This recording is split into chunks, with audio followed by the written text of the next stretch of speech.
हमारी आध्यात्मिक यात्रा में हार्दिक स्वागत है। आप सुन रहे हैं शिव महापुराण, जो सनातन धर्म के ही अनमोल ग्रंथों में से एक है। इस श्रृंखला में हम आपके लिए ही इस दिव्य ग्रंथ के प्रत्येक अध्याय का शाश्वत पाठ प्रस्तुत करेंगे। आइए इस ज्ञान और धर्म की ही यात्रा को आरंभ करें। भगवान महादेव की महिमा और उपदेश से ही सजी इस पावन कथा के साथ ही ओम नमः शिवाय।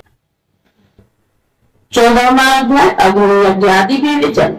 ऋषि बोले कि हे प्रभु, अग्नि यज्ञ, देव यज्ञ, ब्रह्म यज्ञ, गौ पूजा तथा ब्रह्मा पूर्ति को क्रम से ही हमें बतलाइए। सूर्य बोले कि अग्नि में भी द्रव्य युक्त हवन करना ही अग्नि यज्ञ है। हे ब्रह्मणो, यह अग्नि यज्ञ कई प्रकार का होता है। एक तो वह जो समिधा अग्नि में हवन की जाती है, दूसरी ब्रह्मचर्य अग्नि जिसमें ब्रह्मादिक का बहुमूल्य होता है। जब तक विवाह नहीं होता है तब तक वह ब्रह्मचारी है। जब विवाह हो जाए तो वो समय अग्नि यज्ञ करे। परंतु जिस महापुरुषों ने अपनी आत्मा में ही अग्नि आरोपण की हो तो वह वनवासी हो, तो ऐसे पतियों से के लिए ही समय पर थोड़ा अर्हित कर भोजन कर लेना ही अग्निहोत्र है। विवाह के समय से अग्नि संधान को सदैव सुरक्षित रखना योग्य है। उसे कुंड या भांड में रखे जो कि सर्वदा सुरक्षित रहे और कभी भी न बुझे। ऐसी अग्नि अजस्र अग्नि कहलाती है। हे ब्रह्मो, सायंकाल की अग्नि आहुति से संपत्ति बढ़ती है और प्रातः काल की अग्नि से आहुति से आयु बढ़ती है तथा तीन में इंद्रादिक सब देवताओं के उद्देश्य से अग्नि जो की आहुति दी जाती है वह अग्नि यज्ञ देव यज्ञ कहलाता है। ब्राह्मण और देवताओं की तृप्ति के लिए एक बार यज्ञ करे, शेष समय वेद का अध्ययन करे। हे ब्रह्मो, अब एक और आदर्श सुनो। आदि तृप्ति में करुणा कर ही महादेव जी ने सब लोगों के उपकारार्थ सब औषधियों की औषधि प्रथम अपना बाल अर्थात आदित्यवार बनाया है। वह पुनः सप्ताह के 6 दिनों को उसने उनके दिनों के अनुसार ही उनकी वैसी रचना की। उन्होंने प्रत्येक दिन का उसका देवता और उसका फल नियुक्त किया है तथा जिससे आरोग्य, संपत्ति, व्याधि नाश, पुष्टि, आयु, भोग और मृत्यु और हानि ये यथाक्रम से ही प्राप्त होते हैं। वे विधि भी नियुक्त की है। उदाहरण के देवताओं की प्रीति से उसकी पूजा का वैसा ही फल देने वाले भगवान श्री कृष्ण है। वह पूजा 5 प्रकार की कल्पित की गई है।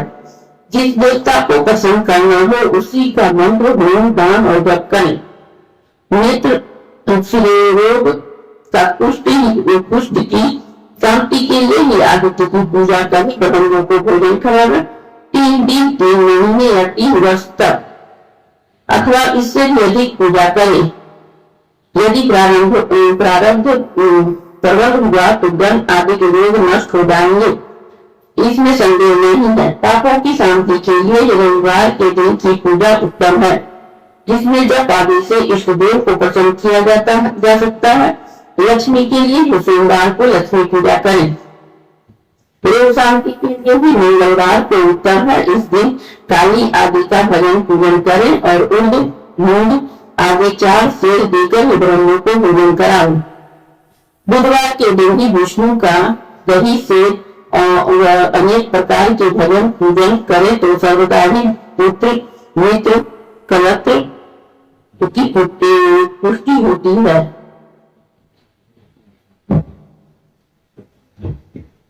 बृहस्पति का दिन ही आयु वर्धक है।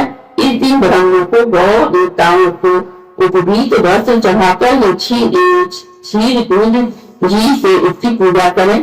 भोगों का इच्छुक शुक्रवार को जितेंद्रिय हो स्वस्थ से भोजन युक्त देवताओं और ब्रह्मों की पूजा करें। स्त्री प्राप्ति के लिए ही शनिवार के दिन रुद्र आदि का पूजन करें और तिल का होम, तिल का दान, तिल का भोजन करावें। साथ ही उन दिनों के उन देवताओं को नित्य पूजा, स्नान, दान, जप, होम और तर्पण करता रहे। देश, काल और पात्र का विचार कर जो श्रद्धा सहित इस बारों के नियम का पालन करता है उसे इस देवोपासन द्वारा सब कुछ प्राप्त हो जाता है। ब्राह्मणों को मत्स्य पूर्वक और शूद्रों को तंत्र विधि से ही पूजन कराना योग्य है। धनाभाव हो तो तप से ही देवताओं की उपासना करें, धनी हो तो धन से ही पूजा करें, परंतु जो कुछ करें श्रद्धा से करें। फिर तो उसके इस प्रकार करते रहने से समयानुसार उसे ज्ञान की प्राप्ति हो जाएगी। जो ब्राह्मण इस अध्याय को पढ़ेंगे और दूसरों को सुनाएंगे, उन्हें ही देव यज्ञ का फल प्राप्त होगा। इस अध्याय के श्रवण हेतु आपका हृदय से धन्यवाद। हम आशा करते हैं कि शिव महापुराण की यह दिव्य कथा आपको आध्यात्मिक शांति और गहन ज्ञान प्रदान कर रही होगी। कृपया अगले अध्याय के लिए हमारे साथ जुड़े रहें और अपने सुझाव एवं भावनाएं कमेंट के माध्यम से अवश्य साझा करें।